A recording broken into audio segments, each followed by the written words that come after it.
If you ask me, the first round or two of fantasy drafts is obviously going to be one of the most two important rounds. You're investing the highest value, and if you miss on these guys, we've seen it before. Look at last year. Look at 3 of the 5 last season with Christian McCaffrey. If you missed on Christian McCaffrey, it doesn't matter if you had Jordan Mason, Isaac Guerendo. It's hard to play catch up. You miss on the first 2 rounds of your draft. The first 2 rounds of your draft, current ADP is quite odd. There's going to be some guys that are too overvalued and some guys that are below ADP that you can reach on, but really you're getting the steal of the draft. So we're going to talk about basically the top 20 guys right now. And I'm going to tell you boys, who should you be drafting at every spot? Let's talk about it. Smash the like and subscribe button. Let's win your league. So here we are. We're on Flock Fantasy. We're looking at the expert rankings. Now Mason Dodd from Flock Fantasy was nice enough to let us use this for the video. And looking at Ja'Marr Chase. Ja'Marr Chase as the number 1 actually does make sense. And the top 6 picks, they honestly are pretty fairly ranked in terms of ADP. If you're in the top 6, you're going to be getting an elite talent. Now, number 1, Ja'Marr Chase, I think he is in a tier of his own. Looking at what Ja'Marr Chase did in 2024, wide receiver 1 finish, 24 points per game. Now, you might say, oh man, he's so much better than Jefferson. Justin Jefferson did also have, he had a season with almost 22 points. Obviously, it's not as similar to 24. Ja'Marr Chase is in an echelon of his own. If we look at the touchdown rate, Justin Jefferson has never had that high of a touchdown rate. His touchdown rate has been about 1 every 2 games, whereas Ja'Marr Chase, 24 PPR points per game, averaged 1 touchdown per game. The touchdown numbers alone were insane, and you can see in Ja'Marr Chase's first 2 years, he was actually above Justin Jefferson as well with 0.8 touchdowns per game, whereas Jefferson's been about 1 every 2 games, 0.5 per game, right? So the touchdown rate compared between Ja'Marr Chase and Jefferson is why Ja'Marr is in an echelon of his own. Now, I don't expect Ja'Marr Chase to repeat this similar 24 point per game season, but I wouldn't expect him to have below 20 points per game, you know what I'm saying? So if Jamar's healthy, if Burrow's healthy, he's the number 1 pick. It makes sense to me. Bijan Robinson, Jahmyr Gibbs, CeeDee Lamb, Barkley, Jefferson. Now, what I will say about Bijan versus Saquon. Everyone is concerned that Saquon had this insane workload. Everyone's saying, listen, fade Saquon, fade Saquon. Saquon might have been the number 2 pick in ADP about a month or 2 ago, and that's fine. Saquon had 22.2 points per game. Jahmyr Gibbs had 21.3. Now, if we compare these guys using the comparison tool on flockfantasy.com, we'll probably see something a little bit very interesting. Let's put up Gibbs, let's put up Barkley. And the thing that I want to look at is what happened in the second half of the year when David Montgomery was out and you had Jahmyr Gibbs by himself. You had Jahmyr Gibbs kind of taking his own, right? So comparing the second half of the year, you have 23.5 points per game versus 22.5. Now, do you take Jahmyr Gibbs, somebody who's only been in the league 1 or 2 years, versus Saquon Barkley, who's got some touches on his body? Pause. And you got Saquon going into a year with a harder schedule. Does that mean they have to air the ball out more? I've been saying it. Yes, they will pass the ball a lot more, but this will still be a rush-first offense. Now, that doesn't mean they're going to match last year's highest record-setting rushing rate, number of rushing attempts the Eagles had, but I do still think Saquon and Jahmyr Gibbs both are great picks. Who do I like more? It's really, really tough to say. I think either one of them is interchangeable. You can't go wrong. I have them both in their own tier. You might as well call it a tie in my eyes. I honestly don't care who you take. Now, I will say Jahmyr Gibbs has more receiving upside than Saquon does. Or I shouldn't even say that, because if we look at Saquon, and I've been saying this too, Saquon did have a lot of receiving usage his first 3 years in the league, and it's kind of just been converted into mostly a rusher the last couple of years. So Saquon is a good receiver, but he just isn't utilized as that currently, whereas Jahmyr Gibbs will. Number 4, they have CeeDee Lamb. So CeeDee Lamb above Jefferson. I'm not a big fan of that one. Now, Jefferson does have a hamstring injury, and hamstring injuries are concerning for wide receivers, but all signs say that he will be fine in 2024. Jefferson has only had 1 season where he was banged up. It was 2023, and every season Jefferson plays, he's basically been wide receiver 4 or better. Looking at CeeDee Lamb was kind of a bust. Wide receiver 8 finish in 2024, but that was with Dak Prescott being missing a lot of time. So the fact he was able to still kind of be respectable enough with Cooper Rush is a good sign. If Prescott can stay healthy, then CeeDee Lamb is going to be poised to crush. The addition of Pickens is nothing to worry about. Now, looking at the comparables, like CeeDee Lamb did have a Ja'Marr Chase type season in 2023 with 24 points per game, so the ceiling is there. But Jefferson might just be a bit more consistent in my eyes. With the injury, though, it is kind of a toss-up, so I'd kind of compare Jahmyr, Saquon, CeeDee, and Jefferson.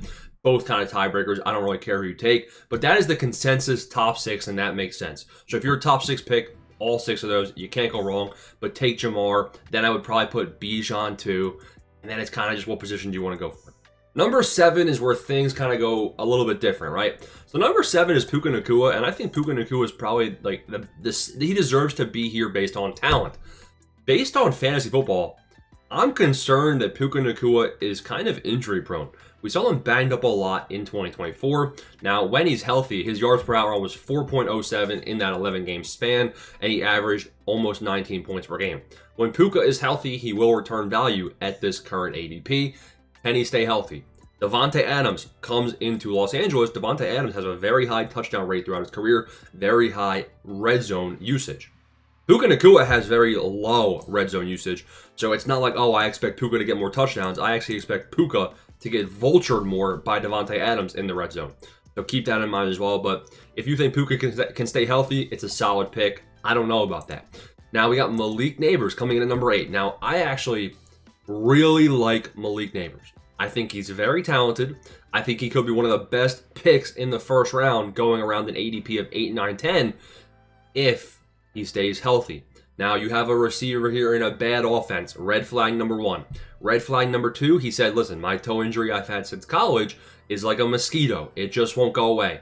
Red flag number, did I say the last one? I don't know. We're at red flag number 1, red flag number 2. The red flags, the alarm bells are waving. 18 points per game, rookie season, one of the best wide receiver rookie seasons we've seen in quite some time, and he's obviously making splash plays at training camp. I personally want to draft Malik Neighbors in a redraft league. I think he's a very good pick. I just think people need to pump the brakes a little bit and say, listen, Malik Neighbors versus CMC, there's risk involved with both. Malik Neighbors versus Puka, there's risk involved with both. So realize that these 3 players right here, Puka, Malik Neighbors, CMC, is a very risky tier of players in that 7, 8, 9 pick spot. So talking about CMC, 3 out of the last 5 seasons, he's lost you your league. If we take a look at 2024, take a look at 2021, take a look at 2020, you lost your league. Now, 2022, 2023, RB2, RB1 finishes, he won you your league.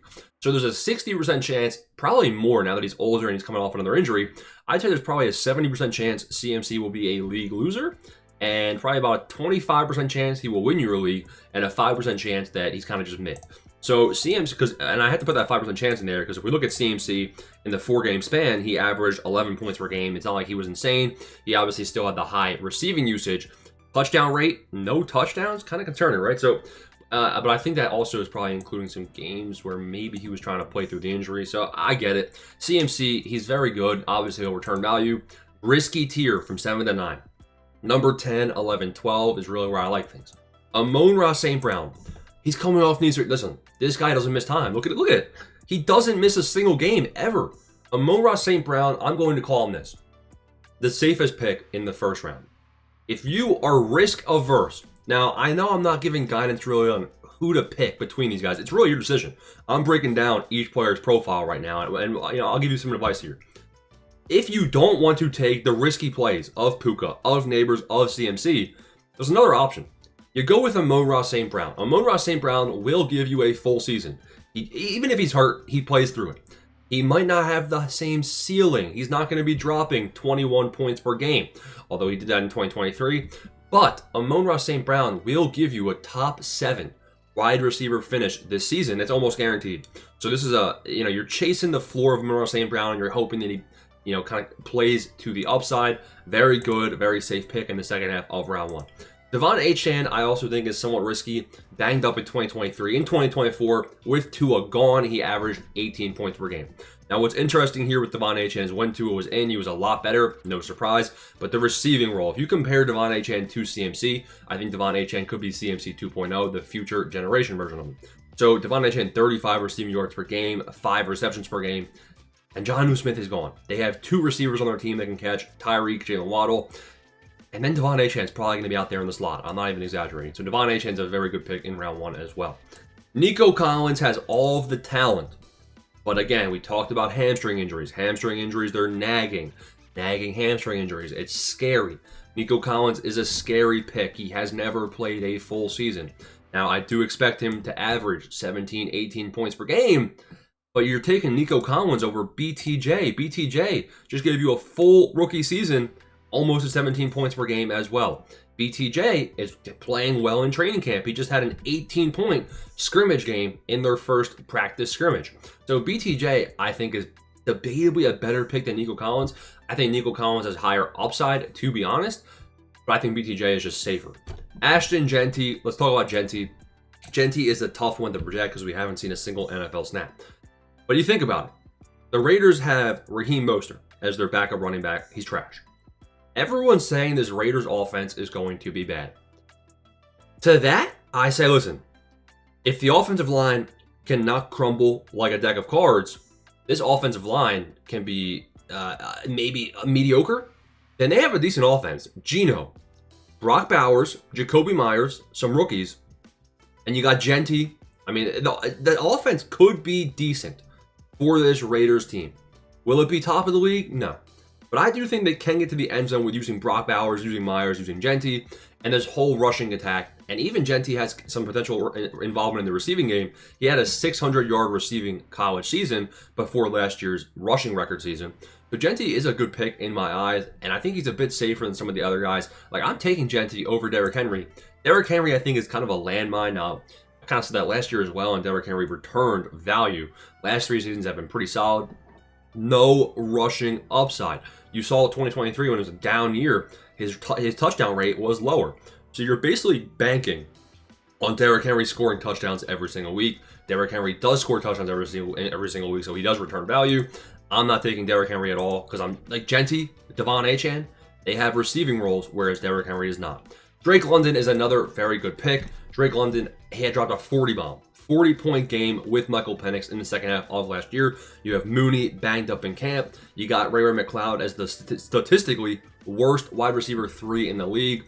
So Drake London's a good pick, but I do think A.J. Brown should be above Drake London. I'm taking A.J. Brown. This is where we talk the rankings. I take A.J. Brown probably, like, there's an argument to be made that I'm taking A.J. Brown at pick 10 over all of these guys right here. Now, why am I saying that? A.J. Brown has returned 17 or 18-point seasons the last 3 years. It's good. But the main thing I'm looking at is the target share. He has a 34% target share in 2024, a 30% target share in 2023, and he dropped 17 points per game in 2024 with the lowest passing rate in the league. We talked about the Eagles having a tougher schedule. Eagles having a tougher schedule means they're going to be throwing it more. Considering he owns 34% of the throws, A.J. Brown is statistically going to improve, going to get better. So A.J. Brown, and his yards per route run was second best of his career since his rookie season. So A.J. Brown is poised to have a monster season in Philadelphia. I think he's a very, very good pick in the first round. Brock Bowers, we all know who he is. He deserves to be ranked where he is. And then looking at 19 and 20, I do like this. These are my favorite picks probably in the 19 and 20 range. And then I think there's a tier drop off. Ladd McConkey has upside. I don't think Ladd McConkey's upside is as high as the receivers going before him, so he's fairly ranked. Then you have Chase Brown coming out at number 20. He's a big riser after the release of Zach Moss, but Chase Brown averaged 21 points per game in the second half of 2024, so we can assume that Chase Brown, now with all the projectable volume, will average 21 points again, highly involved as a receiver, and basically getting all the goal line work in this high scoring Bengals offense. So Chase Brown is poised to crush as well. That's a quick analysis of the top 20. I'm looking outside the top 20.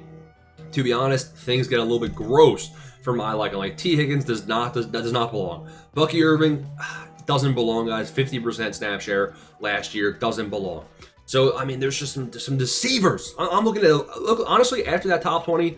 I'm probably looking at elite quarterback if I don't go with one of these running backs or Trey McBride or JSN or Tyreek Hill. But after that, it's probably elite QB for me.